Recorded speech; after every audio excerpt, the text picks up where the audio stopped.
All right, let's roll. Let's do this thing. The Monday Night Meltdown has begun. The pimps, the players, the hustlers, the people that bust them, and everybody else in between, from Costa Rica to California, Montreal to Minnesota. Let's rage. We've got a lot of stuff to get to here this evening, and we'll be sending it to Las Vegas, Nevada momentarily, and that will be the site of this year's IFBC. Last year was the inaugural IFBC, and it was in Costa Rica. And it was a great time. It was my introduction into the SBR world. Although, you know, we used to have Loshak on our radio and TV shows in past years. So we've had connections to SBR. They used to actually sponsor our TV show many years ago, and we appreciate that. So, you know, but it was my introduction to starting to do the show here on a nightly basis. It's amazing. Time flies, man. And IFBC 2018 is starting to fill up already, guys. You'll be able to attend, but SBR are real classy, and they're hooking people up with like a free hotel room for the first night. And, you know, they have different, different rewards that they give back. Last year, they paid for the airfare.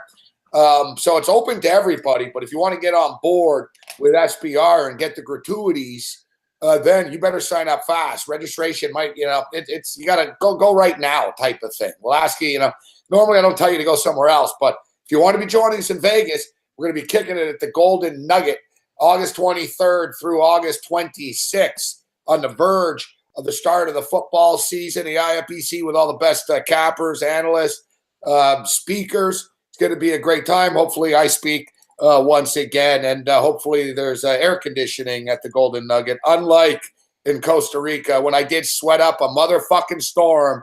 Dave Malinsky. How you doing, Dave? Yeah, but Gabe, what did you get for that shirt on eBay afterwards when you auctioned it off? I mean, there were so many people who wanted the shirt that Morency sweated in. Of course, here's the thing. The reason why some people wanted to bid on the shirt, they thought you might have left something and wanted to in the pockets. You know, like maybe a couple of loose joints, you know, I mean, who knows what it could be. That was quite a moment. But here's what people need to remember, and that speech is archived back there. Regardless of the amount of sweat, just a couple of minutes into that talk, Florida Atlantic season wins over. How easy was that? 4.5, Dave. 4.5. You had that in October. And hopefully we will be able to identify a couple of other college football win totals that were flying under the radar. You know what? I like Florida International as well, but I didn't want to be a one-trick pony and say take the two Florida schools to go over the number. But they went over the number as well. You know, with all the talk about Lane Kiffin, Dave, at FAU, I don't think people really talk about Butch Davis at FIU, actually. And Butch Davis did a hell of a job there this year, too. Yeah, the issue is going to be, is the recruiting going to be like, you know, Kiffin is going to be able to recruit. That's the big thing. And that there's the personality, but also they were playing a style of football that would make someone want to show up and be a part of it. Is Butch Davis going to be able to do the same thing? Will that sex appeal be there? I mean, the opportunities there to recruit, because those are good places to go to school. They're great places to hang out over the course of the year. I mean, let's think about this. Where your campus is where other guys go when they're on spring break. and you're already there, you know, all year round. So problem with Lane Kiffin, what's his over-under? How many more seasons before he moves on? Maybe just one more? Yeah.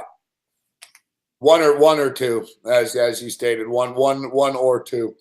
All right. So that's got to be the first question a recruit's going to ask is, okay, Lane, you want me to sacrifice the next 4 years of my life for you. How much of the next 4 years of your life will you sacrifice for me? I'd love to hear how he answers that question. Yeah, well, that's generally a one-way street when it comes to loyalty with college football and college basketball coaches, for the matter. So, Dave, we're at the time of the year, and today you wrote about this in your column today, and I got fortunate because Bet365 actually pays out basketball winners if your team gets up by 17 points. If your team is up by 17 points, only on the money line, though.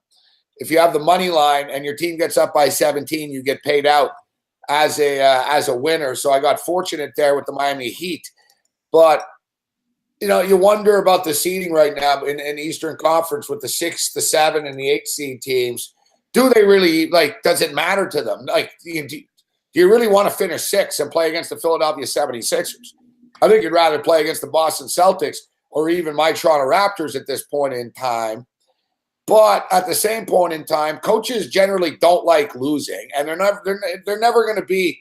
They're not going to go in the room, guys, we need to lose this game because we don't want to play against the Philadelphia 76ers. And no player is going to miss shots on purpose. So maybe, they change the rotation around a little bit with playing minutes. But, it's very tricky to bet on NBA basketball in the last couple of days of the season, sort of like the last week of the NFL. But conversely, tonight we've got a big game with Portland and Denver. Denver have won 5 games in a row. They're at home tonight. Here they are, Dave, 4.5, 5-point favorites. They're down 49-42. They hit an offensive wall in the second. They only put up 14 points in the second quarter of play. What do you make of this right now? 49-42. They really hit the wall here. Second half, Denver Nuggets, Portland Trailblazers, Dave Malinsky. Yeah, Denver looked like a very tired team. Got out-rebounded 34-22. 11 offensive rebounds, from Portland in the first half. Denver has been through such a grind to get to where they got. And going into the game against the Clippers on Saturday, they had 4 straight games that were a one-possession game in the final minute. 2 of them went to overtime. They had 3 overtimes over the last 3 weeks. I thought the fact that they ran the Clippers out as easy as they did Saturday afternoon meant a chance to get their legs back and get fresh. They have not looked fresh tonight. And that's even with Gary Harris back on the court. Harris played 9 minutes in the first half. They did not look fresh at all. Again, this is all in now for this second half. This is a team that's going to come out in the second half with their playoff lives on the line. So I'm a believer.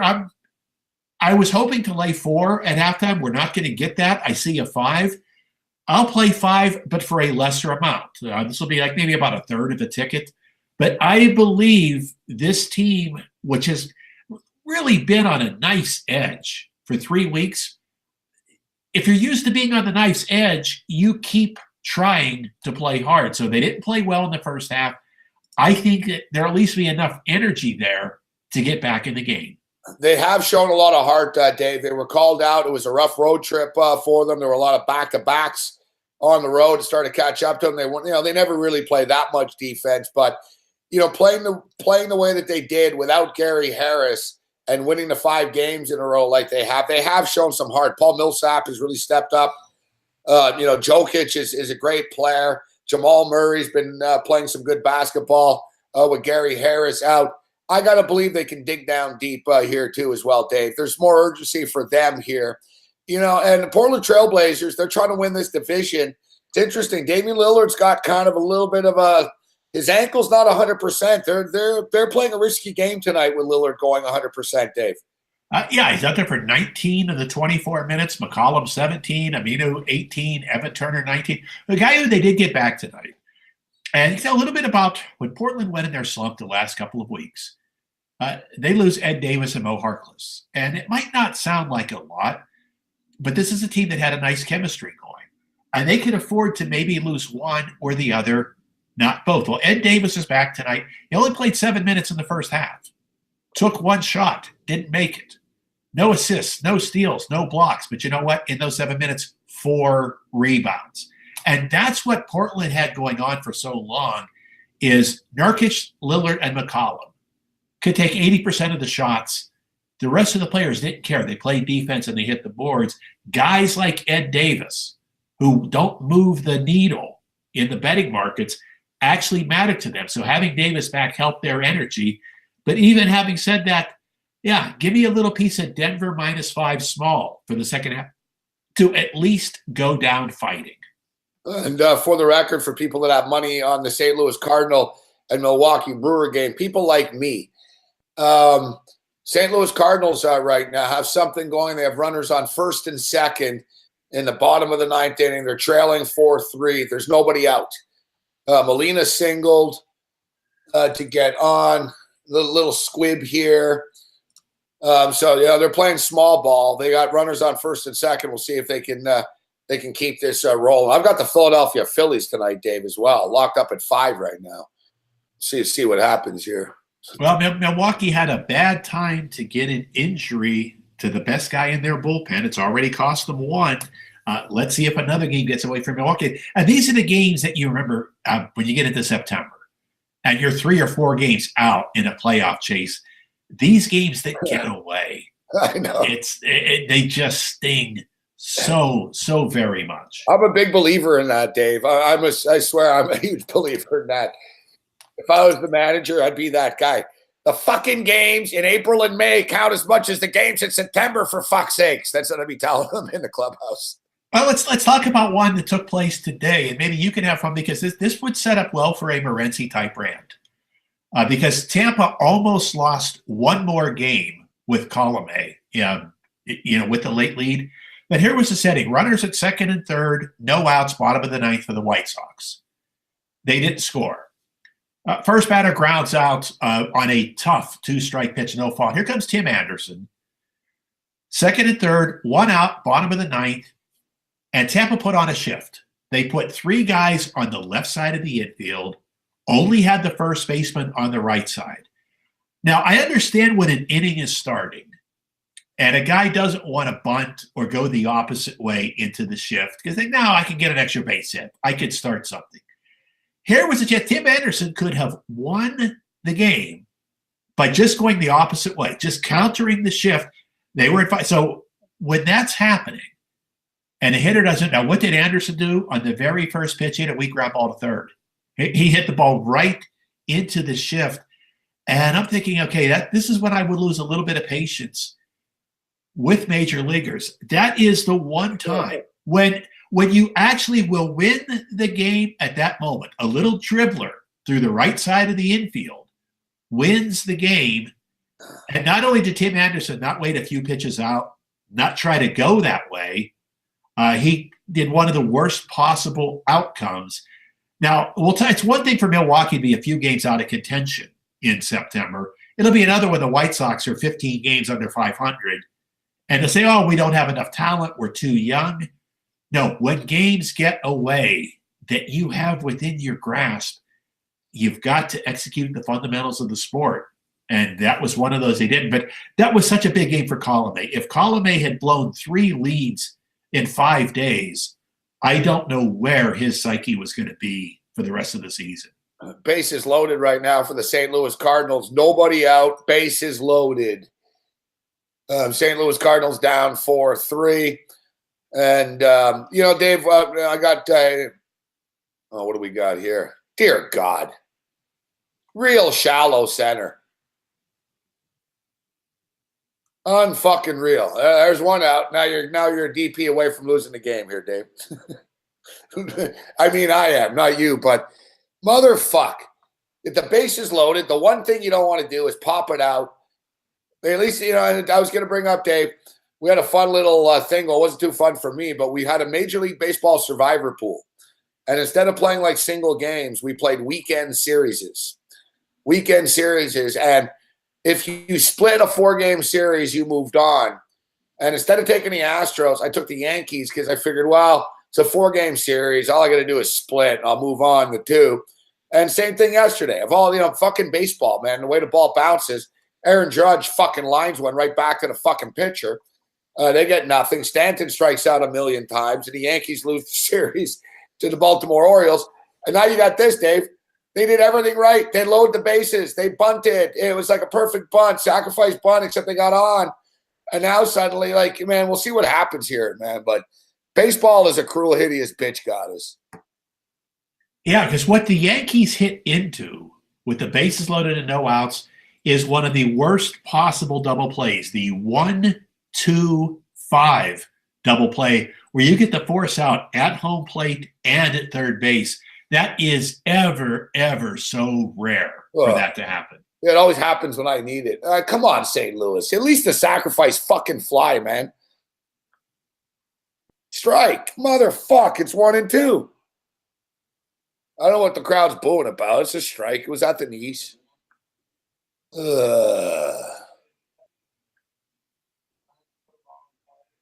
It's frustrating. And it's only, the second week in April. This is going to be going on every day into October. How about one if you're involved with the Padres in Colorado? Oh, God. I am. If you have the Padres, you probably don't want to hear this one. No, good. I have Colorado. Talk to me, Dave. What do you got? Well, there's always this history of a guy that jumps, reaches over the wall, and turns a home run into an out.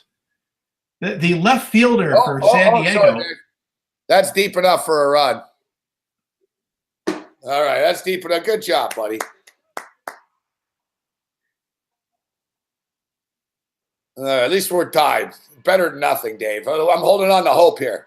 Well, here's one you'll enjoy in Colorado. The left fielder for the Padres turned an out into a home run. So what, did the glove go over the wall? No. Okay, now they're reviewing it now. Carlos Gonzalez went the opposite way, hit a ball to deep left. It was in the left fielder's glove. The glove hit the wall. The ball popped out of the glove when it hit the wall and goes over, and should be a home run then. It's going to be ruled a home run. We're going to extra innings. So he actually had the catch, but the glove hit the wall. The wall jarred the ball loose. So he actually turned. Now, if he doesn't catch the ball, it's going to be a double off the wall. So it was a good hit by Gonzalez, but the outfielder actually turned it into a home run.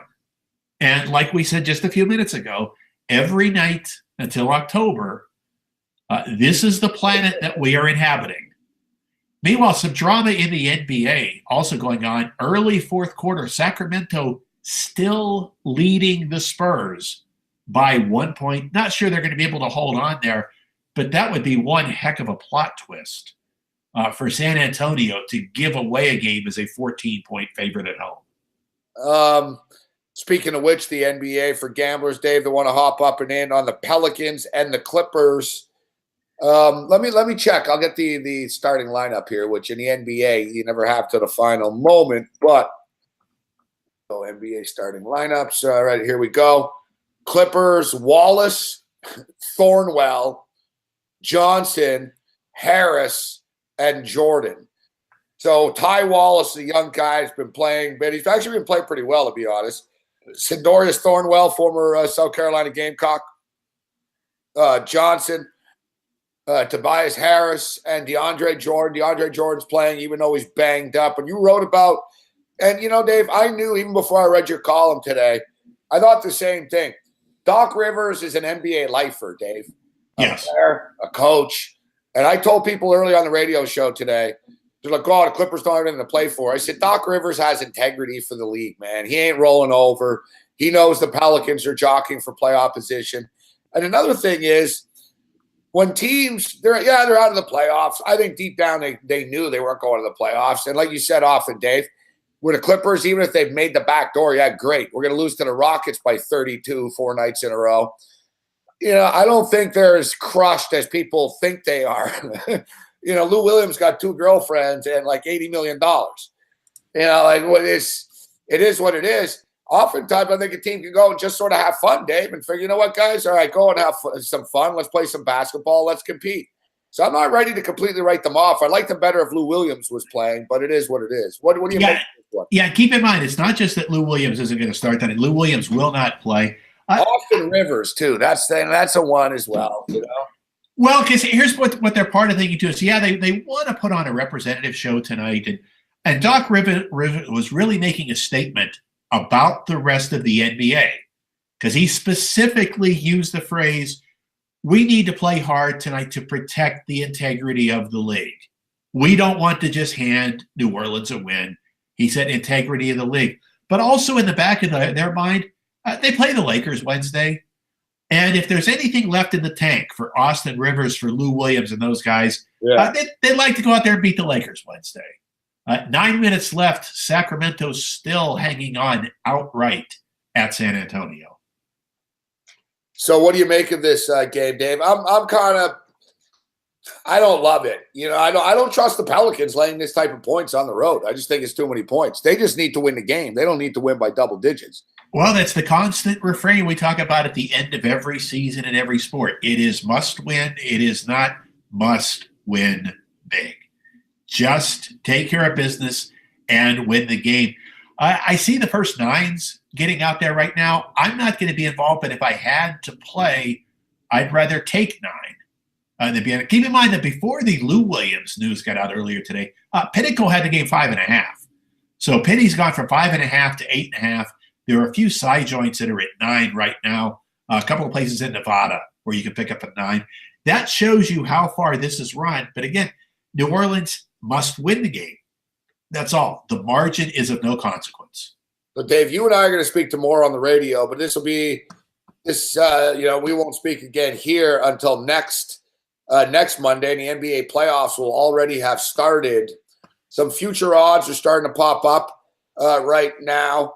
What's your impression going into the NBA playoffs? What are we keeping our eye on? Do you believe that the Houston Rockets are the team to beat in the Western Conference now because they had this regular season, or can Golden State get it done even without Steph Curry as they move forward? Curry expected back in the second round. What are some of the themes going into the NBA playoffs? And I want to ask you too, well, I'll get into a couple of teams, but what's a general theme you're looking at here? There's no general this year. This is sort of like the NCAA tournament, and that so much of this is all new, especially out west, because is there anything that we can take for granted that hasn't changed immeasurably? No. Houston really was the best team. Guess what? Golden State struggled badly down the stretch. Now, they finally got Durant, Green, and Thompson back for the last 3 games. But guess what? When those 3 guys have been on the court together in the last 3 games, they've been outscored. The defense has been horrible, so their chemistry isn't there. Here's the one, though. Again, we didn't talk about this team for a long time. Don't sleep on the Oklahoma City Thunder because, one, they can go into a series with Golden State and Houston, and in their mind, it's pick 'em. They have the swagger.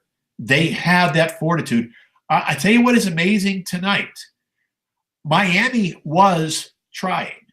Every one of Miami's starters was on the court in the fourth quarter. Josh Richardson played over 10 minutes in that fourth quarter tonight.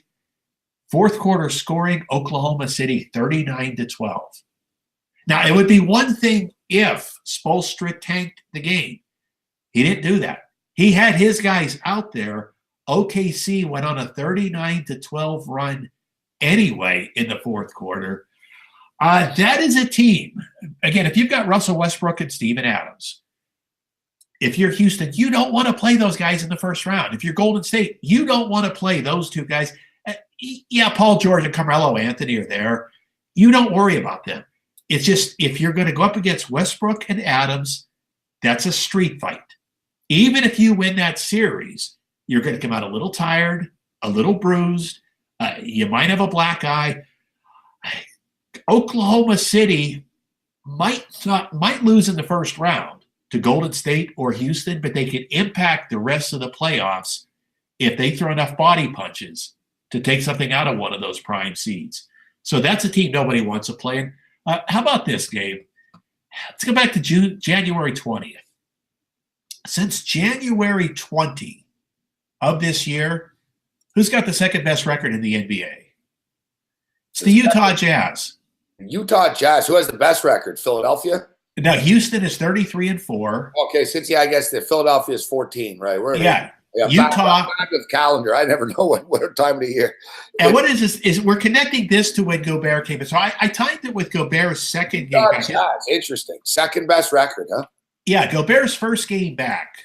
There's a little bit of rust, but since then, 29-6. And Portland has to be right there as well, Dave, right after Utah. Wouldn't they be right around there? Well, I don't think, though, anybody's afraid of Portland.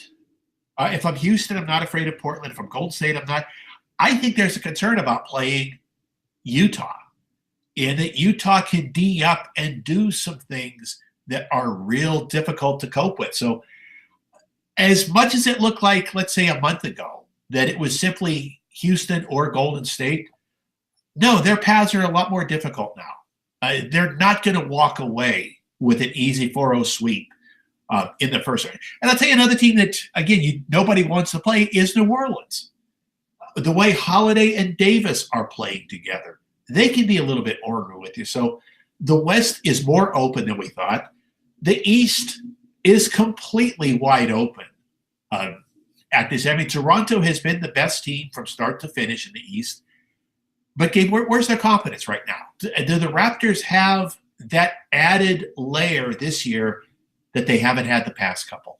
I don't think we can truthfully answer that question until we actually see them in the playoffs. And I think Cleveland really is the only problem. I think there's a mental block now at this point with the Cleveland Cavaliers and the Toronto Raptors. But you and I talked about it, Dave, in the past weeks about the Raptors, and you brought it up about how they're almost just squandering everything that they accomplished all season long.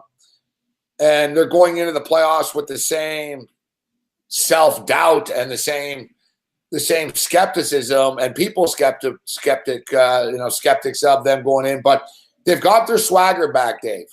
It's a long season, and they never had a slump, Dave. Like all year long, they never had a slump. The past couple of weeks was the first time where it's like, man, they actually lost for the third time in a row. Just it wasn't happening. And, getting the win against even though a depleted Boston Celtics team, doesn't matter. They both played the night before. They're both beaten down at this time of the year. They got that win. They beat the Pacers on Friday night, a good basketball team. They held these teams to like 70 points Sunday night against Orlando. They nailed down the 1 seed. They win again tonight. Suddenly they got a 4-game win streak going again, Dave, and the mojo is there. They're a very moody team, the Toronto Raptors. And that's not a good thing in a sense that they are somewhat psychologically fragile. DeMar DeRozan, they're all different, Dave. DeMar DeRozan is better when he's happy. He's better when he's a smiling guy and he's happy. When he gets like this sour look on his face and he's got a chip on his shoulder and he's pissed off at the refs, he doesn't play well. It doesn't translate into success. Like they're all sort of like they're not all the same guy on this team, the Raptors. So it's hard to manage them all at once. But when everyone's on the same page, and who an X factor is, Dave? Jonas Valanciunas. Another massive night for this guy tonight. Valanciunas is a great offensive player. He's getting better defensively as well. He's a big factor for them, in my opinion. And to me, the biggest key with the Raptors, Dave, really is going to be Dwayne Casey and their coach. Can he get the job done as well? Because some of his rotations and decisions in games, Dave, are to be questionable. He's on the hook here, man. Jerry Stackhouse is the coach of the Raptors G League team. And they always win. Like Stackhouse isn't waiting here if he doesn't get it done. Now, here's part of their issue. And we had talked about what could happen out west. The most likely matchup right now, it looks like for Toronto, is Washington. Yeah. That's not a team you want to play with John Wall back and fresh and having his legs again. And that, you could beat Washington. You should be able to grind them. But if Washington, ordinarily with 1 versus 8, you want to get out real clean. Not expending a lot of energy. Just move on to the second round. Here's the problem. You know what, Dave? You said it, though, Dave. It's like this year, the NBA playoffs, even in the West, you just rattled off. Well, you don't want to play Utah. You don't want to play you're not going to want to play the Pelicans. You don't want to play Oklahoma City Thunder. The East is no joke this year either. This is what I think is going to make the NBA playoffs so fun this year. Everyone's pretty good in the playoffs, Dave. It's sort of like we saw a 16 seed beat a 1 seed this year. It's actually possible. Fuck. You know what I mean? The Oklahoma City Thunder, they're an 8 seed. They could beat the Houston Rockets. It's not like out of the realm of possibility. Like pretty much every team in the playoffs is going to take the floor thinking, we can actually win this series in the first round, Dave. Yeah, I mean, if I'm Toronto, I would rather play the Pacers. In fact, of course, the fucking Cavs are going to get the Pacers. Yeah. So, nobody wants that 6 seed because they're going to have to play Philadelphia and the fucking Cardinals, man. Fucking useless pitchers. Unbelievable. Like they come back, they get the lead, and just they walk guys in. It's hard to watch this bullshit. Holy fuck, man. 6 minutes to go. Still Sacramento hanging on. I desperately need those Sacramento and San Antonio to stay out of overtime, although right now it looks like we can afford one overtime. We got an under in that game. We could probably afford an overtime, but just that's the rooting sweat right now. Okay, game is now gone to a tie. Keep it out of 2 overtimes, and we should be okay. They're just sitting on 154, getting down near the 6-minute mark. All right. So you mentioned it, the Pacers. The Pacers are going to end up playing the Cavaliers, the 4 and the 5. The Cavs are going to get through that. No one really wants that 6 seed, but somebody's going to end up with it, and it could end up being Milwaukee. I think teams would prefer to play, beating up Boston right now in the 2 seed, but there really is no free pass, Dave. Like wherever you really look here, I mean, Washington, Milwaukee, Miami, it is what it is. I think the Miami Heat are a tough team to deal in the playoffs. As a Raptor fan, I'd rather play the Wizards or the Bucks than the Miami Heat. I'll put it that way. The Miami Heat are a fucking load to deal with in the playoffs, Dave. You've got the big man Whiteside inside. You've got for Toronto, it's the rare team that has a rotation as deep as you are. You're not going to wear Miami down because Miami can go 10 or 11. They got a bunch of guys named Johnson. They got a bunch of big dudes. Dragic is good. They're a pretty deep team. And if it gets to be a chess match, Eric Spoelstra doesn't lose many chess matches. So that does become, and of course, part of the problem for Toronto through the years, Toronto's not accustomed to winning chess matches. So that's going to be part of the issue, though, with Toronto is let's look for the confidence early in that, yeah, the bench was terrific this year. That's what really turned the team. But guess what? When you get into the playoffs and you're in a close game late, it's the same guys out there who didn't win in the playoffs last year or the year before. So the guys who haven't gotten it done are going to have that extra layer of confidence. It's the same guys that did go to the Eastern Conference Finals the year before that. Yeah. So they do. I think it's a Cleveland thing, and it'd be better for them if Cleveland could get knocked out of the way before they had to do it. But they could end up playing Philadelphia in the second round, which could be pretty dangerous. Yeah, and one of the things we wrote about in Point Blank back on Friday, and it's going to sound like we're stating the obvious. It is, of course, again, the LeBron factor. Cleveland is 19-6 this year, and games decided by 6 points or less. 19-6. Why is that? Well, if the game's close with 2 minutes left, a LeBron team's always going to believe that they're going to win it somehow, and it's that psychology that gets into play. They had been 19-5. They hadn't lost a close game since early January until that game in Philadelphia, on Friday night. And that's a game they came from 30 down, to be in position. If LeBron makes his free throws at the end, they come from 30 down on the road and would have taken it to overtime. So when we talk about that swagger, that's really the key is that if you go up and down the East, if Washington's in a tie game with a minute left, the Wizards are 60-40 to lose mentally. Exactly. But if Cleveland's in a tie game with a minute left, they're 80-20 to win mentally. How do we rate the others in that regard? And that's the key. I've got the Pacers kind of like the Wizards in that they've never been there before. I think the Pacers are happy to just be in the playoffs. I don't see that swagger. I love Brad Stevens in a tie game with a minute left, but not without Kyrie Irving or Marcus Smart. You got to have one of the two out there. The team, I believe, is going to have an unbelievable amount of swagger. When Joel Embiid is healthy, Ben Simmons and Joel Embiid can play a first half against anybody and sit in the locker room at halftime and believe, you know what, we're as good as those guys. They're not going to believe, sort of like the Oklahoma City swagger a little bit, but there's a little different level. Oklahoma City is the type of team that would knife you from behind in an alley. The 76ers just genuinely believe because they know individually they are good enough. Ben Simmons knows he could play as well as just about anybody. And if you want to really study the sport, go watch videos of these Simmons games without Embiid over the last 2 weeks. And that has just been fantastic basketball. Some of it showed up in the box scores. A lot of it didn't. And that's just Simmons controlling game flows. Well, he knows how good he is. Joel Embiid knows how good he is. That's a team that's got some pretty interesting swagger.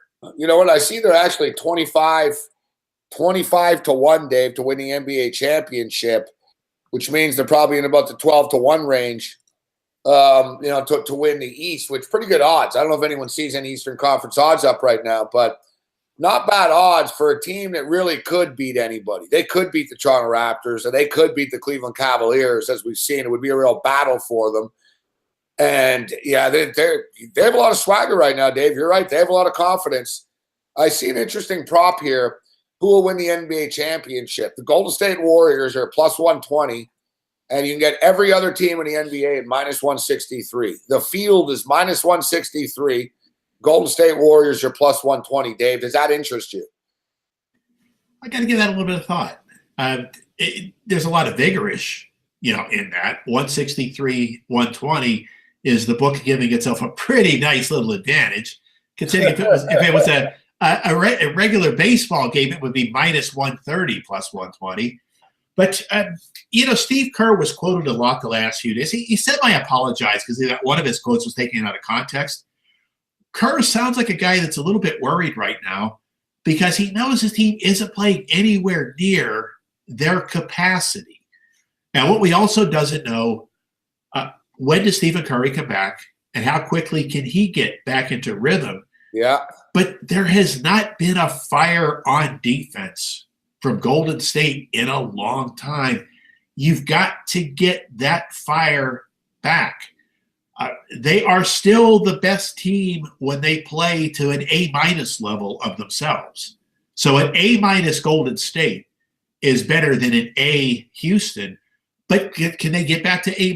So no, I wouldn't lay $1.63. But if the VIG was a little tighter, I could lay $1.30, $1.35. And the thing is, Dave, with the Golden State Warriors is you can't say that while they can sort of get better on the fly through the first round. Right? They can sort of, find themselves. And I guess they kind of can, depending on who they're going to play. Listen, they are the 2 seed. They're locked in. They're going to be the 2 seed. But we don't know who the 7 seed's going to be, Dave. New Orleans, San Antonio, Minnesota all have the same record. And Denver's only 1 game behind that. So do you think out of any one of these teams, the Pelicans, as you mentioned, are a pretty dangerous team. San Antonio, I'm not scared of San Antonio. I don't think Golden State would be. And you got the Minnesota Timberwolves, who are just flakes, but they do have Jimmy Butler back right now. And you got Denver trying to get in the back door. But which one of these teams do you think could, if Golden State's playing in the first round, do you think the Pelicans or the Jimmy Butler with the T-Wolves, do you think one of these teams could actually give them a problem in the first round? They've got a big problem with New Orleans because you're going to get beat at 1-5. You're going to get beat by Davis. You're going to get beat by Holiday. Now, even though the NBA has changed, it's a wing game now. It's a perimeter game. Still, the good old, if you get beat at center and point guard, the 2 old-fashioned mainstay positions, you're in a fight. There'd be no fear of Denver because I think if Denver gets to the playoffs, they will be completely gassed out. So good luck. And they are fighting back. They're in the hunt against Portland right now. They're in the game. But I don't think there would be anything left. San Antonio just doesn't have the weaponry. It looks like they have finally taken control of the Sacramento game. They've broken it open to the point where overtime is no longer a fear. But they just don't have the weapons to challenge. So I would say New Orleans could. I don't think Minnesota, Denver, or San Antonio are capable. As we speak right now, lower scoring third quarter of play, but the Denver Nuggets have played themselves back into this basketball game right now. 66-65 as we speak right now, Dave, with the Blazers and the Nuggets. 23-17 in the third quarter.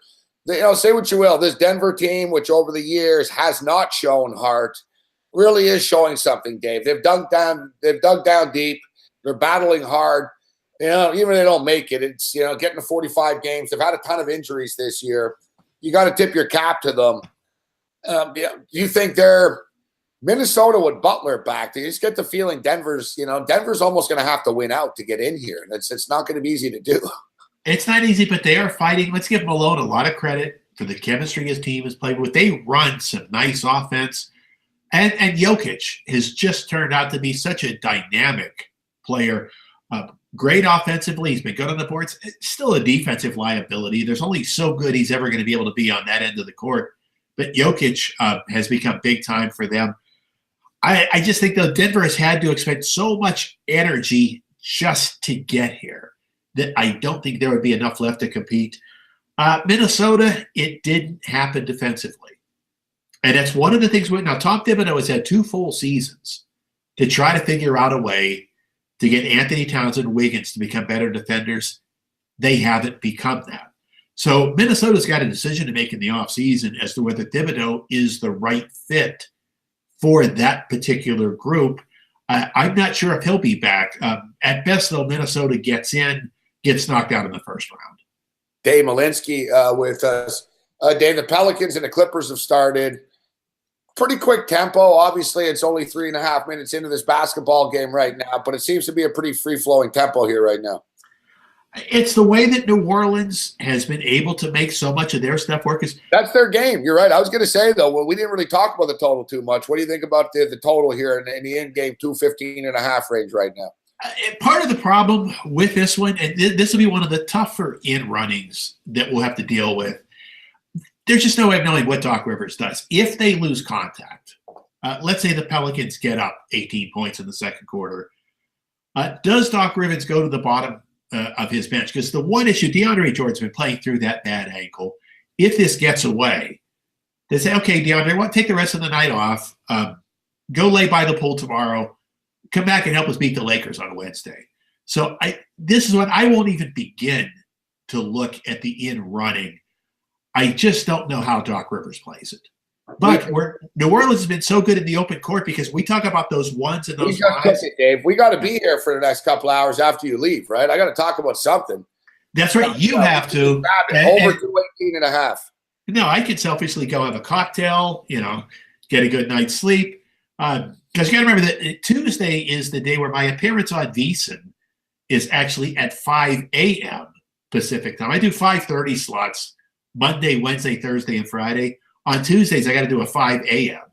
So, my Monday nights if I go to bed at halftime of the Clipper game, I'm fine. I don't need to stay up and look at anything involving that second. Here's one that's shaping up kind of interesting, though. If you had Sacramento plus 14, you're standing on the bridge right now. San Antonio up 11 with a minute to go. A plus 14 looks so fat 20 minutes ago. That's just amazing how this stuff changes. It's like a cloud coming over a beautiful sunny day, isn't it, Dave? Well, part of it, too, is in the season of Tankapalooza, teams like Sacramento aren't going too hard in the fourth quarter because a win does nothing for them. In fact, a win actually hurts, potentially more than it would help. Remember last week, Dave, you talked about speaking to an odds maker about the Dallas-Sacramento game, and he was like, oh, God, I don't even want to make a line. Who's going to bet this? And then, of course, everyone bet it. There was a lot of line movement.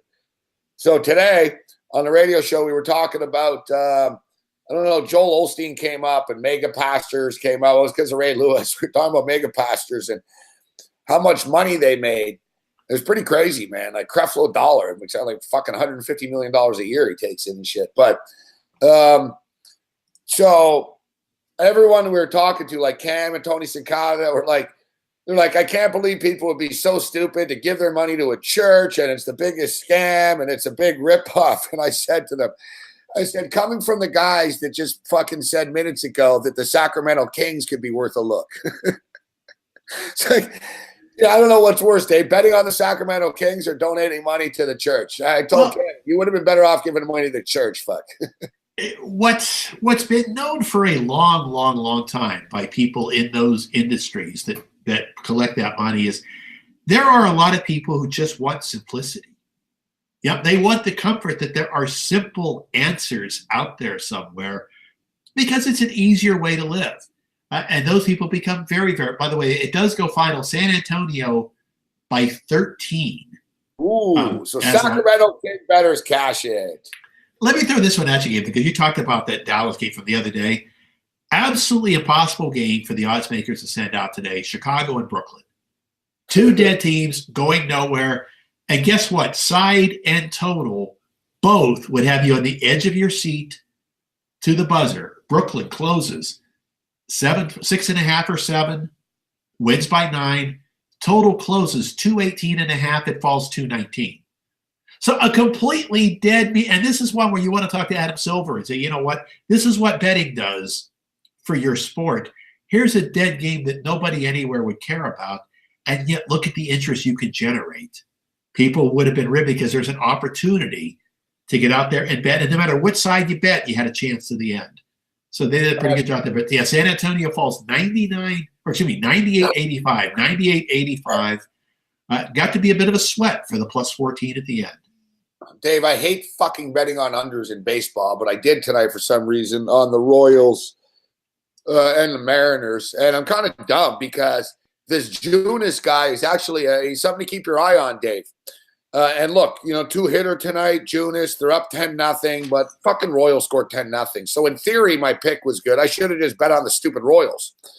Should have just bet on the Royals, supposed to bet on the under, but I didn't think KC would score 10 runs. I sort of knew, and I said earlier in the day, I said Seattle's offense will struggle to score against Junis. Junis is a guy that no one really knows about, but he's damn good. He's a good pitcher, and he's got some good stuff, this kid. So I just didn't think Kansas City would fucking score 10 runs. But you talk about it, Dave. It's the fucking randomness of this fucking league, right? And baseball. There's a good and bad to it. I mean, obviously the bad, there's not enough pitching to go around. That's a real problem. Not enough starters. I mean, how many guys are in rotations right now? The St. Louis Cardinals are about to lose this game, Dave. They're the fucking bases loaded. Bases loaded, nobody out. They're only able to get 1 run. They tied a baseball game, and then their stooge fucking bullpen comes in and gives up a run instantly. Well, this is every day into October. Now, the bad is there aren't enough good pitchers to go around, but the good, the odds makers got to price this stuff. They have to go out there and price these C-level arms. And one of the things that we'll be doing at Point Blank just about every day is we're going to do some pitching deep dives. How can you where are the key numbers you can be looking at? What are the side things that can help you define these guys better? We wrote about Chris Archer today, wrote about Clayton Richard. Yeah. Tomorrow, Patrick Corbin. And the way that his slider has become such a dynamic pitch. So I don't mind having a lot of B- and C+ pitchers out there because the odds makers got to figure it out. They're going to make mistakes. If you can find those little details, and you talk about a guy like Junis, get ahead of the curve with some of these guys, there is money to be made. For every time it seems aggravating that something goes wrong, the odds makers have to price that stuff. That works to our advantage. I sort of bet on the Cardinals tonight because of Chacin on the Brewers. He's been a gas can, Dave, but he actually didn't pitch that poorly tonight. I don't really like betting against these division games, Cardinals, Cubs, Brewers, Cardinals. I find it can just go either way. They're always close games. I generally stay away from those games, Dave, but I thought the Chacin would get lit up tonight. And you know what? St. Louis had an opportunity to cash some tickets late, and they did it. They just did it. Yeah, not enough middle relievers, and boy, not enough starters. And when I look at guys that are out there each day that I know aren't going to be around later in the season, how'd you like to be Buck Showalter right now? And you're saying with guys like Cashner and Tillman and Wright and guys that you just know don't have the ability to hang in the rotation very long, but it's the best you can do. Hey, Bartolo Colon is the fucking starter in the league right now. Well, we made a comment in Point Blank on the weekend thread that I think some people appreciated. We had a ticket against Chris Tillman on Saturday. And for the second start in a row, Tillman just has nothing in the tank. Well, now the next day, Mike Wright goes out and gets crushed, gets knocked out in the first inning. I said, you know what the best thing about that is, guys? They have to pitch Chris Tillman again. When Mike Wright is that bad, they're forced to stay with Tillman because he's better than Wright. So we will get more windows of opportunity against some of these guys. That's where it works to our advantage. So if we can do the subtleties, if we can do the digging, and some of this is effort, you got to roll up your sleeves and make this stuff happen. But if you do that, there's money to be made out there. Dave, New York Mets win again. 4-2 win this evening. I didn't see this coming. I know it's early, so we're not going to anoint anything. We're 7 days into a baseball season. It feels like it's been 2 weeks, but it's actually been 1 week. Here we are 1 week in. Quite the week, though, for the New York Mets. I mean, they just don't lose. I mean, they've lost one game all year. They're getting great pitching right now. 4-2 win tonight against Miami. Sweep the Washington Nationals. I can't, I don't even want to ask you this because it's fucking 1 week. But at the same point in time, are you buying into the Mets? Is this just sort of a freaky start to the season like we see from a team, or do you think the Mets are in play this summer? It's not a buy-in yet because Syndergaard and DeGrom, absolutely legit. Harvey and Matz, the jury is still out. That's not Matt Harvey yet. That's not Steven Matz yet. Yeah, they've been able to win some games with those guys out there. But I'll tell you what's fascinating from a Mets standpoint. When they put Bruce at cleanup and followed with Frazier, Gonzalez, and Plawicki, or whoever's catching, I have to believe that is the slowest four-batter sequence I have ever seen in my lifetime. I mean, I don't know how that random draw fell that they're going to send that lineup out there a lot with 4 consecutive batters that you could outrun, Gabe. A lot of stuff, yeah. I'm not as fast as I thought I was anymore. And I'm figuring, the wind isn't where it once was. Life habits do that.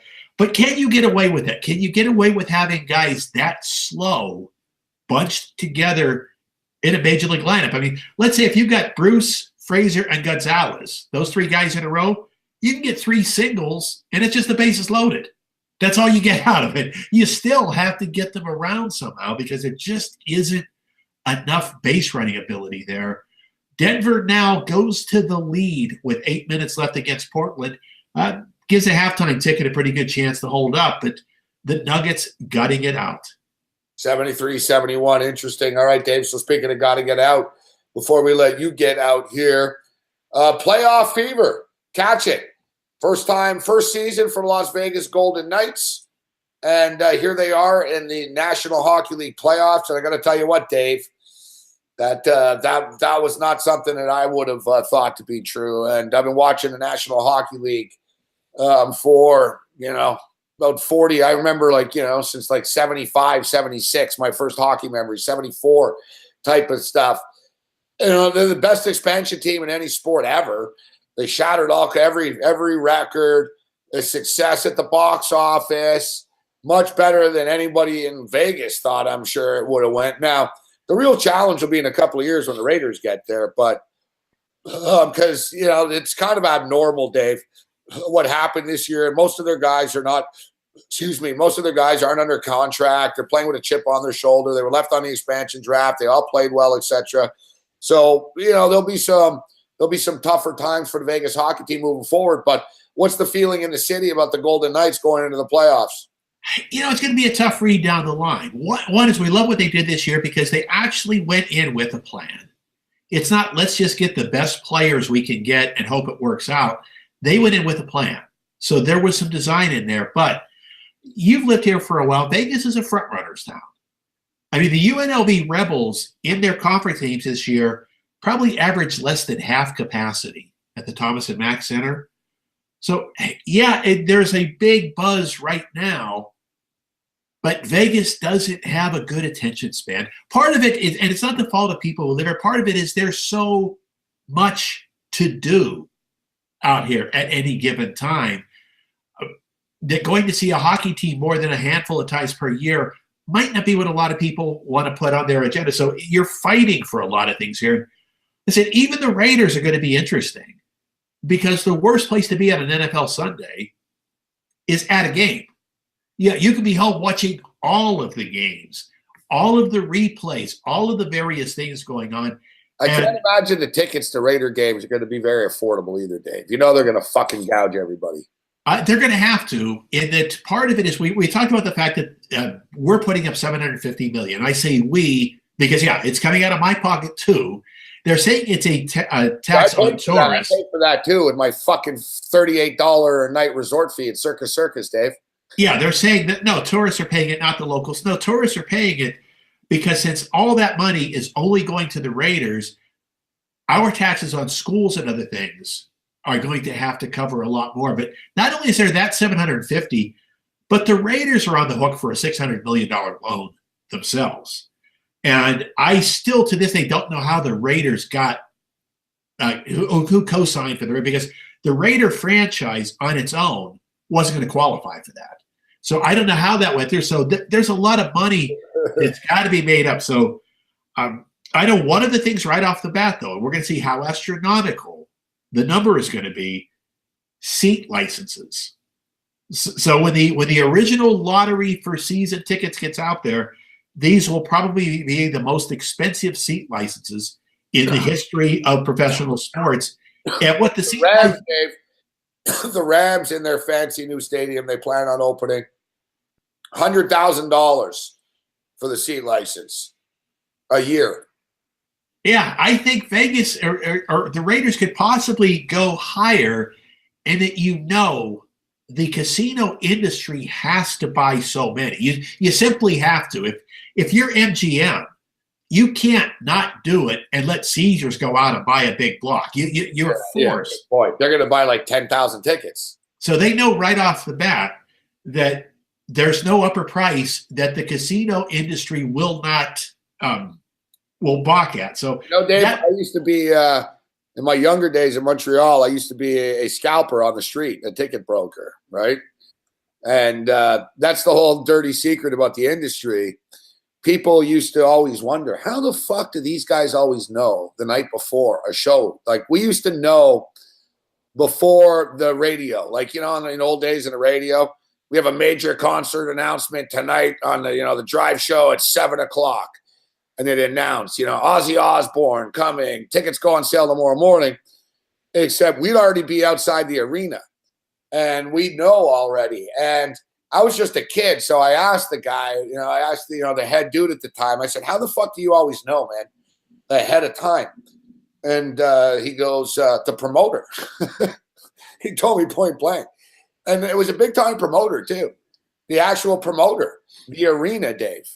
He goes, the promoter tells me. And I was like, the promoter tells you? I was like, yeah, but and he goes, no. He goes, he tells us because he knows we're going to buy like 3,000 tickets. And he likes that. And he knows, he goes, it creates a buzz when we're outside already the night before. And it creates a buzz when people are selling tickets outside. So it's a win-win for everybody. We make money. He's selling tickets. And it's a win-win for everybody. Promoters like the automatic ticket sales, Dave. Yeah, now the problem the Raiders have, and it has not all been resolved yet, because there is such a lack of parking near the stadium, you lose that walk-up five. Like when you're doing your gig, there are going to be so many people just milling about because that's naturally where they were going to be anyway. But no one's going to be milling about the stadium. It sits out off the strip. It's not going to be necessarily like for a hockey game. It's real easy because that hockey arena is right in the heart of restaurant, bars, hotel rooms. There's always a crowd. There's not going to be a crowd just milling about at the stadium. I know when I go to a game, Dave, my plan will be I'll be at Mandalay Bay to the last possible second. I'll fucking run across the street to the game and then run back to the casino after. You said people are going to go and wear off the novelty. They're going to say, fuck this, fuck. I'd rather be at the sports book than sitting here in the fucking hot sun. Yeah, I mean, what the Raiders have to do, and it'll be awkward, but it's not a good experience, Dave, going to games. It isn't. No, I mean, what the Raiders have to do, because understanding what it means to be in Las Vegas, you need to put up big video screens to show the end of the out-of-town first game. They won't do that.